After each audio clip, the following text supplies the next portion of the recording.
Alright, nephews, welcome to Scroll 99. It's your favorite unk. It is currently 3:40 p.m. And I'm sitting here like, man, let's make a scroll. Before I get into anything, make sure you follow the scrolls wherever you're listening. And if you're on Spotify, leave a rating. That helps this thing grow. But anyways, bro, this last week has been weird. Not bad. Not amazing. Just one of them weeks where it feels like life testing your confidence. And I ain't just talking about life. I'm talking about this content shit too. Bro, being a creator is weird as fuck. Because on paper, everything looks good. I got 25,000 followers on TikTok. I got 22,000 on Instagram. That's damn near 50,000 people. Then I post a script, and that bitch get 5,000 views. 5,000. Now don't get me wrong. 5,000 people is a lot of niggas. If 5,000 people pulled up to my apartment complex right now, I'd move. But what be confusing me is, where the fuck are the other 40-something thousand? Why did y'all follow me? I have Instagram, ain't even gonna show y'all my shit. That's the part that messes with your head. You start questioning everything. Was the script bad? Am I getting washed? Do people not fuck with deep-fried logic no more? Or am I just at the mercy of an algorithm that woke up on the wrong side of the bed? I don't know, and that's the frustrating part. Because as a creator, your confidence starts getting tied to numbers that you don't even control. So now I'm sitting here thinking, maybe it's time to level up again. Maybe it's time to write better, edit better, become undeniable. Because one thing about me, I can't stop. Y'all already know the motto. Once you stop, your dreams stop. So we're gonna keep moving. And honestly, I'll probably look back at this scroll 6 months from now, laughing, like, damn, I really thought it was over. When really, I was just tired. Because one thing I've been learning lately, your feelings will lie to you. And maybe that's what this whole season is trying to teach me. So anyways, bro, last Sunday, I was about to watch the BET Awards. Madden Girl was supposed to come through. Her friend was supposed to come through. Whole little chill night. Then my dad called me. Now, nephews, my daddy got no problem using guilt to his advantage if he need to. That nigga called me and said, "Boy, you still love me like you did when you was little?" I said, "Yeah." He said, "You do? Well, come over here then, nigga." That is emotional blackmail. That is elder abuse in reverse. How I'm supposed to say no after that? So I dropped my plans and headed over there. But I knew this nigga was plotting. Because as soon as I pulled into the driveway, I saw the ladder. I said, "Oh, this nigga don't miss me. He need labor." Sure enough, Dad wanted the gutters cleaned. Now one thing about my pops, he getting older, and I don't really like seeing him climb ladders like that no more. So instead, he got my nephew out there. And I ain't gonna lie, it was kinda cool to watch. Because my nephew getting older now, he about 15, starting to become a young man. And my dad be trying to give him those little man moments. Those memories. The type of stuff you don't really appreciate until you're grown. So my nephew starts climbing. He gets almost all the way up there. Like, one more step. Literally one more step. But then he freezes. Starts getting nervous. Starts looking down. And he climbs back off. Now, my dad was cool with it. He was like, "Nah, it's all right." So I hopped up there and finished it. But I ain't gonna lie. That bothered me a little bit. Not because he got scared. Everybody gets scared. But because he was so close. Like, bro, he was one step away. And sometimes, when you quit right before the finish line, that sticks with you. You start remembering the fear, instead of remembering that you were capable. That's the dangerous part. Fear don't just stop you once. Sometimes it'll convince you that you can't, and that's a lie. So we moved over to the second gutter. My dad just assumed I was gonna do it again.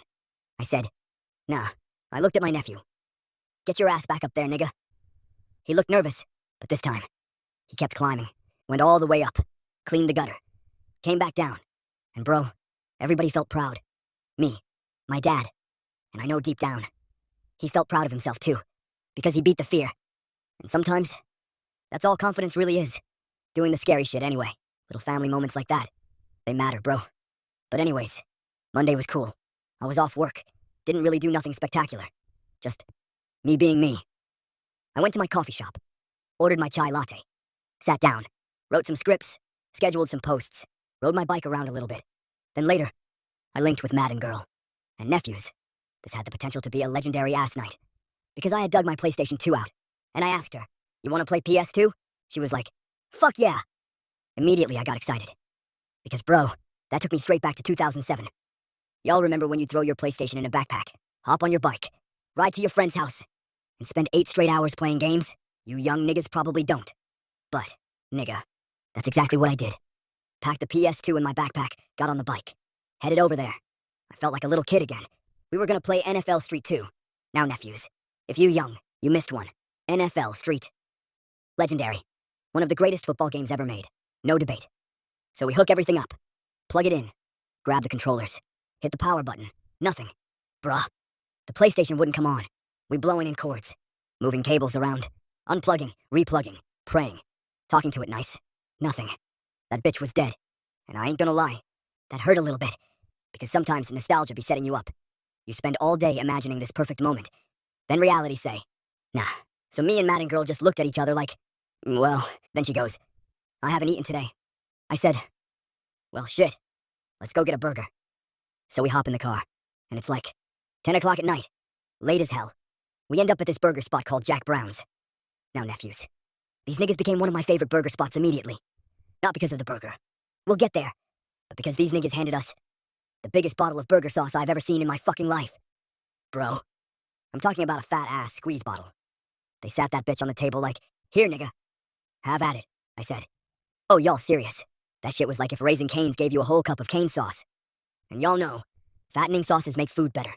That's just science. The burger I ordered was weird as hell, too. It had cream cheese, jalapenos, jelly.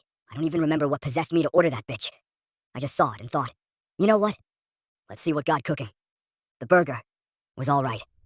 Would I order it again? Probably not. But them fries, with all that burger sauce, nigga, them fries was gas. I ain't gonna lie. I was over there putting sauce on everything. I would have dipped Madden Girl in that bitch if she'd have sat still long enough. Nah. But for real, W Jack Brown's. Unk certified. I go back just for the fries and that damn sauce. But honestly, that was kind of the extent of my off days. Nothing too crazy happened. No wild adventures. No movie moments. No life-changing conversations. I was just being an introvert. And sometimes that's okay.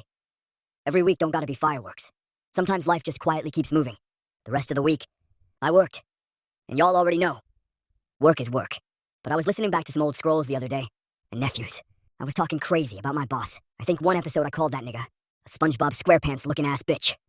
I said, damn, that was not Christ-like. So boss man, if you ever hear this, I wanna apologize. Kinda. Nah, but for real. I take it back. The nigga ain't a bad dude. He really not.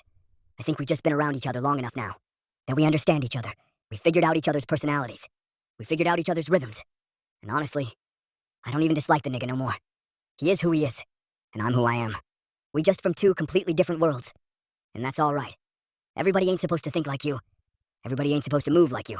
Sometimes you just gotta learn how to coexist. Now, don't get it twisted. That nigga definitely had me fucked up a few times. But I don't think he was ever trying to be malicious. We just wasn't speaking the same language.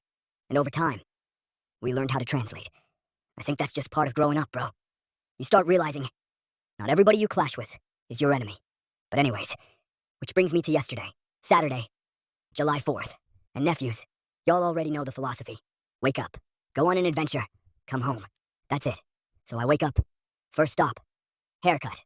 Y'all know the routine. Sat down in the chair. My barber got me right, spun me around. I looked in the mirror. I said, we ready. Fresh cut, confidence restored. Time to see what the city talking about. Then, life immediately started hating. Bro, my phone decided this was the day. To stop charging. Now it'll still charge wirelessly. But the charging port? Dead. So now I'm sitting here with one slow-ass MagSafe charger at the crib, trying to ration my battery like it's food during the apocalypse. Y'all know battery anxiety? That shit real. You're supposed to be outside all day, but you're scared to use GPS. Scared to check Instagram. Scared to answer phone calls. Every time I unlocked my phone, that battery dropped 3%. I'm over here treating my iPhone like it's on life support. And the worst part is, why July 4th? Out of all 365 days, you choose the day everybody outside. This could have happened on a random Tuesday. Nobody would have cared. But no. You want to die on Independence Day. Appreciate it. So after I accepted my fate, I remembered the Nashville Hot Chicken Festival was happening. Nephews, I've been saying I was going to go to this festival since high school. Every single year I'd tell myself, man, I'm gonna go next year. Well, 15 years later, this was finally the year. I said, nah, we outside. So I rented me a scooter and rode all the way from South Nashville to East Nashville. I'm just vibing. Wind blowing, fresh cut. Feeling good. Then my phone fell out my pocket. Right into the middle of the damn street. I didn't even realize it. Next thing I know, these two black women beside me start yelling, hey, your phone. You dropped your phone. I'm looking around confused as hell like, who they talking to? Then it hit me. Oh shit. I pulled over, ran back, picked it up, and somehow that bitch survived. No cracks. No nothing. The coolest part was they actually turned around just to make sure I found it. I waved, told them thank you, they smiled, and kept driving. Shout out to them, bro. They saved my dumb ass. So I hopped back on the scooter and kept heading toward the festival. I finally pull up. Nephews. It was hotter than a motherfucker. I'm talking 95 degrees. Humidity beating everybody's ass. The type of heat where you start sweating before you even stop walking. Nigga, I had on a light-colored shirt. Big mistake. You could literally watch the sweat spreading across that bitch in real time. I looked like a damn mood ring. But I didn't ride all the way across Nashville just to turn around. So I started walking around. All the hot chicken spots were out there. Everybody got tents set up, music playing, folks lined up. The whole festival had a good vibe. I ended up stopping at this little family-owned spot, ordered some tenders, sat down, took my first bite. Mid. I ain't gonna lie. I waited damn near 15 years to come to this festival, and the chicken I picked was mid as hell. But honestly, I wasn't even mad. Because by then, the journey had already paid for itself. I rode a scooter across the city, almost lost my phone, got saved by 2 random angels, saw a part of Nashville I don't usually see. The chicken was almost secondary. That's something I've been realizing lately. The destination be cool, but it's really the wandering that becomes the memory. Would I go back next year? Probably. Would I pick a different chicken spot? Absolutely. After about 20 minutes, though, I was done. It was just too damn hot. I'm sweating. I'm uncomfortable. Humidity got my soul in a headlock. So I said, "Aight, next adventure." So I get back on the scooter, and at this point, I don't really know where the fuck I'm going. Everybody and they mama was downtown on Broadway. I figured I'd end up over there eventually. But I was like, nah, let me enjoy East Nashville first. So I pull up to this spot called Uptown. Now, if you ain't never been, it's basically an arcade bar. You walk in, and it's just wall-to-wall arcade games. And the first thing I see, WWE. I said, okay, this place passes the vibe check. So I grab a seat at the bar, order me a drink, then another one, then another one. Nigga, it's the 4th. I'm celebrating freedom. I spent a couple hours in there just vibing, playing Pac-Man. And I ain't gonna lie, I was kinda cooking on Pac-Man too. Then I looked over and saw 3 girls sitting at the bar. Now the place wasn't even busy. I had a pocket full of arcade tokens, so I thought, you know what? Fuck it. I walked over, held the tokens up and said, y'all wanna play some games? They all looked at me and said, nah. I said, oh, aight. Then I just walked off. That was it. No begging. No standing there awkward. No trying to convince nobody. Just aight. And I kept it moving. Honestly, I was cool with it. Every shot don't gotta go in. The important part is that I took it. Because they could have said yes. Maybe we end up playing Pac-Man. Maybe we laughing. Maybe I get another story for the scrolls. Or maybe not. But you miss every opportunity you never give yourself. That's something I've been trying to get better at. Just shooting. If it go in, cool. If it don't, there's always another possession. So after a while, I looked down at my phone. 8%. I said, oh, absolutely the fuck not. Then the scooter started acting funny too. I was like, yeah, the universe telling me it's time to regroup. Phone dying. Scooter dying. I said, nah, I'm not about to be stranded in East Nashville looking confused. So I Ubered back to the crib, threw my phone on the charger for a little bit, then headed to the AT&T store. I walked in and explained everything. Luckily, I had warranty. Shout out to Past Unk for making responsible financial decisions. But then they hit me with, yeah, we can replace it. Just not today. Nigga. What? That's like telling somebody, yeah, we can put your arm back on. Tuesday.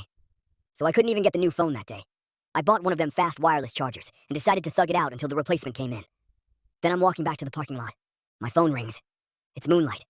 Nephews. The moon is no more. Life came at her fast. I can't really get into all the details, but she ended up moving in with a nigga. And I ain't gonna lie. That one stung a little bit. Not because I was mad. I wasn't. Honestly, I understood. Sometimes life force your hand. Sometimes survival make decisions for you. And hell, it wasn't like she was finna move in with me. We hung out 3 times. That would have been insane. So I get it. I really do. But I was still sad. Because regardless of what it was, I enjoyed having Moonlight around. So I called my roommate. I said, bruh, we gotta go to the bar. That nigga was like, what's wrong? I said, the moon is no more, nigga. So we get to the bar. I walk up to the bartender. He says, happy hour. I said, great. I need some happiness. The moon is no more. Everybody started laughing. I started laughing. Then I started taking shots. Nephews. Let's just say I was loaded. As fuck. Mind you, it's like 5 o'clock in the afternoon. I was getting irresponsible early. Sometimes that's life, though. Sometimes all you can do is laugh at your own pain before it laughs at you. So after a few shots, me and my roommate just sitting there. Loaded. Talking shit. Trying to figure out what the 4th of July got left for us. Then we called one of our mutual friends. I was like, bruh, what's the move tonight? He was like, "Slide through." My dad got the restaurant open. I said, "Bet." So we head over there. Nephews. Soon as I walked in, I knew I was around some real unks. This was a real black establishment. Everybody drinking. Everybody eating. Music playing. Old heads laughing loud as hell. You could smell barbecue. Somebody auntie dancing for no reason.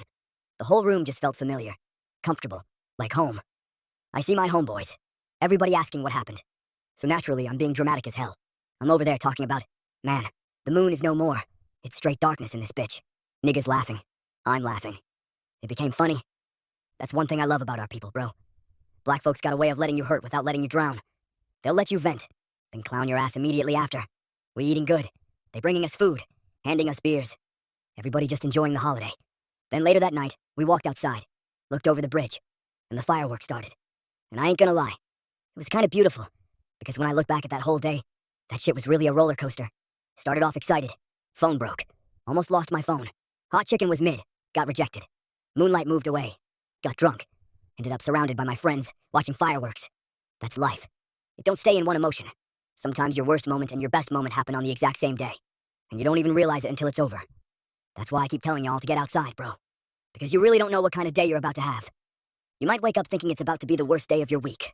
Then somehow you end up with one of your favorite memories. Or you might wake up thinking everything gonna go perfectly. Then life throw a flat tire, a dead phone, and some bullshit at you.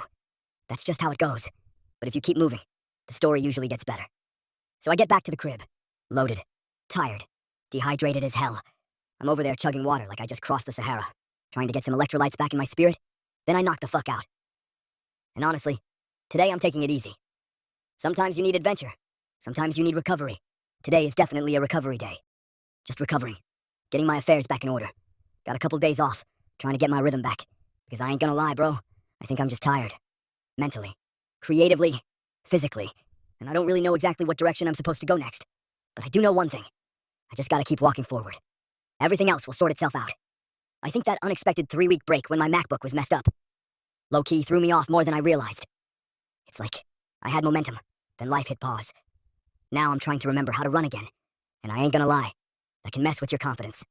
Sometimes I wonder, am I still making good content? Am I still captivating people? Or am I just talking into a microphone? Talking into the void? And slowly everybody stops listening. That thought crosses my mind sometimes. I'm just being honest. But then I gotta remind myself, bro, your feelings ain't always reality. Just because I feel less hot, don't mean I am. The numbers don't necessarily agree with my emotions. And hell, I've been drinking a little more than usual lately too. Alcohol is literally a depressant. So maybe my brain just lying to me. Maybe I'm just tired. Maybe I just need to keep showing up. Because that's really been the lesson of this whole episode. Keep going, even when your confidence don't feel like coming with you. Life's still good. I'm still outside. I'm still building. I'm still becoming. So with that being said, do the right thing. Keep God first. Be a real nigga. And don't stop. Because once you stop, your dreams stop. Have a good day or night, nephews. Unc loves you.